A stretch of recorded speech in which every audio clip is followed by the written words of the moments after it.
लेकिन से मैं उतना नहीं डरा जितना मैं इससे डर रहा हूं।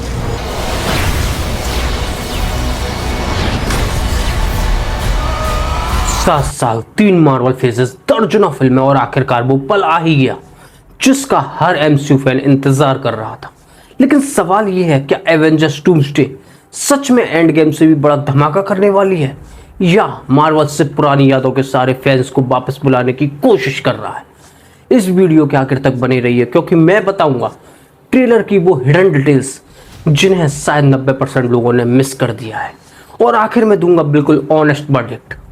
दोस्तों, मार्वल स्टूडियो ने आखिरकार एवेंजर्स डूम्सडे का पहला ट्रेलर रिलीज कर दिया है, और सच कहूं इतने सालों बाद पहली बार ऐसा लगा कि एमसीयू फिर से उसी रास्ते पर लौट रहा है जिसने इन्फिनिटी वॉर और एंड गेम जैसी मास्टरपीस दी थी। लेकिन इस ट्रेलर में जितनी खूबियां उतने ही बड़े सवाल भी है।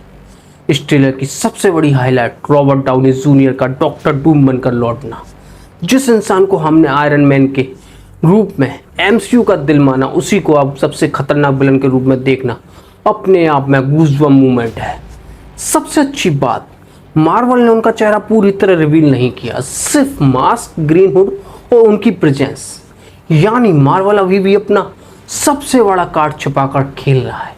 अगर आपने ध्यान दिया हो, डॉक्टर डूम की आर्मर पर हल्की गोल्डन लाइंस दिखाई देती है। कॉमिक रीडर्स जानते हैं ये सिर्फ डिज़ाइन नहीं है, ये डूम की मिस्टिक पावर का सिंबल भी हो सकती है। यानी इस बार डूम सिर्फ टेक्नोलॉजी नहीं, मैजिक का भी इस्तेमाल करेगा। और अगर ऐसा हुआ तो एवेंजर्स के लिए खतरा थानोस से भी बड़ा होगा। प्रोफेसर जेवियर जब बाहर देखते हैं तो आसमान में दिखाई देने वाली लाइट्स सिर्फ एक्सप्लोजन नहीं है। मार्वल कॉमिक्स में मल्टीवर्स कोलैप्स को अक्सर इसी तरह दिखाया जाता है, यानी यूनिवर्स आपस में टकराने वाले हैं। ट्रेलर का सबसे इमोशनल मोमेंट थॉर का डायलॉग है, मैंने कई योद्धाओं के साथ लड़ाई लड़ी लेकिन इससे ज़्यादा कभी नहीं डरा। दोस्तों, ये वही थॉर है जिसने हेला, थानोस, गॉर सबका सामना किया। अगर वही डर रहा है तो सोचिए डॉक्टर डूम कितना खतरनाक होगा। थॉर के आर्मर पर पुराने बैटल्स मार्क दिखाई देते हैं। मार्वल्स शायद ये दिखाना चाहता है कि इन्फिनिटी सागा के बाद भी थॉर लगातार लड़ता रहा, यानी उसका कैरेक्टर पहले से कई ज़्यादा मैच्योर हो चुका है। यही वो सीन है जिसके लिए मार्वल पिछले कई सालों से तैयारी कर रहा था। MCU, fantastic four, Thunderbolt, X Men सभी एक साथ कॉमिक फैंस के लिए ये किसी फेस्टिवल से कम नहीं। मिस्टिक का येलेना बनना सिर्फ एक्शन सीन नहीं है, इसका मतलब इस बार किसी पर भी भरोसा नहीं किया जा सकता। मार्वल शायद सीक्रेट इन्वेंशन वाली थीम को फिर बड़े स्केल पर ला रहा है। और फिर आता है पूरे ट्रेलर का goosebump scene. Thor Doctor Doom के सामने कमज़ोर पड़ जाता है और तभी कैप्टन अमेरिका थॉर का हथौड़ा पकड़ते हुए दिखाई देते हैं। दोस्तों, अगर ध्यान से देखेंगे तो कैप्टन अमेरिका का सूट पहले जैसा नहीं है, उसमें मल्टीवर्स स्टाइल डिज़ाइन दिखाई देता है। यानी संभव है ये उसी यूनिवर्स वाला स्टीव रोजर्स ना हो जिसे हमने एंड गेम में देखा था।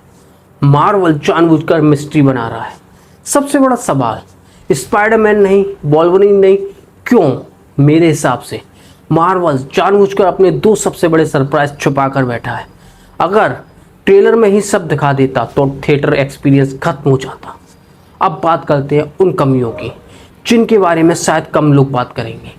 पहली कमी, ट्रेलर में एक्शन बहुत कम दिखाया गया। मार्वल ने सिर्फ सेटअप दिखाया, कुछ फैंस इसे स्लो भी मान सकते हैं।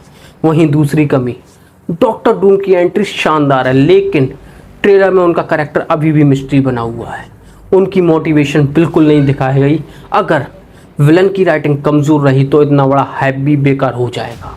वहीं तीसरी कमी, मल्टीवर्स कैरेक्टर इतने ज़्यादा हैं कि डर यही है कि फिल्म फैन सर्विस बनकर ना रह जाए। मार्वल को इस बार स्टोरी पर उतना ही फोकस करना होगा जितना कैमियोस पर। ट्रेलर के बैकग्राउंड स्कोर में एवेंजर्स थीम के साथ डॉक्टर डूम का कॉमिक थीम भी मिक्स किया गया है। ये डिटेल शायद सिर्फ हार्डकोर फैंस ने नोटिस की होगी। बहुत कम लोग जानते हैं कॉमिक में डॉक्टर डूम थानोस से भी ज़्यादा डेंजरस माना जाता है। कई बार उसने बियॉन्डर जैसी कॉमिक पावर तक हासिल की और पूरे मल्टीवर्स पर राज किया। अगर मार्वल कॉमिक्स वाला डूम दिखाता है तो एवेंजर्स के लिए जीतना लगभग नामुमकिन होगा। अगर रूसो ब्रदर्स वही मैजिक वापस ले आए जो इन्फिनिटी वॉर और एंड गेम में था तो ये फिल्म मार्वल की सबसे बड़ी कमबैक बन सकती है। लेकिन अगर स्टोरी कमज़ोर निकली तो सिर्फ कैमियोस फिल्म को नहीं बचा पाएंगे। मेरे हिसाब से एवेंजर्स डूम्सडे का ट्रेलर परफेक्ट नहीं है, लेकिन मार्वल के पिछले कई सालों में आया सबसे एक्साइटिंग ट्रेलर ज़रूर है। एक बात तय है, 18 दिसंबर सिर्फ एक फिल्म की रिलीज़ नहीं होगी, बल्कि मार्वल के भविष्य का फैसला भी होगा। अगर डूम्सडे सफल रही तो एमसीयू फिर से दुनिया का सबसे बड़ा सिनेमैटिक यूनिवर्स बन सकता है। लेकिन अगर ये फिल्म चूक गई तो मार्वल को दोबारा एंड गेम वाला भरोसा जीतने में शायद कई साल लगेंगे। अब आप बताइए, क्या डॉक्टर डूम थानोस से भी बड़ा विलन साबित होगा या मार्वल सिर्फ नॉस्टैल्जिया बेच रहा है? कमेंट में अपनी राय ज़रूर दें और चैनल को सब्सक्राइब करना बिल्कुल मत भूलें।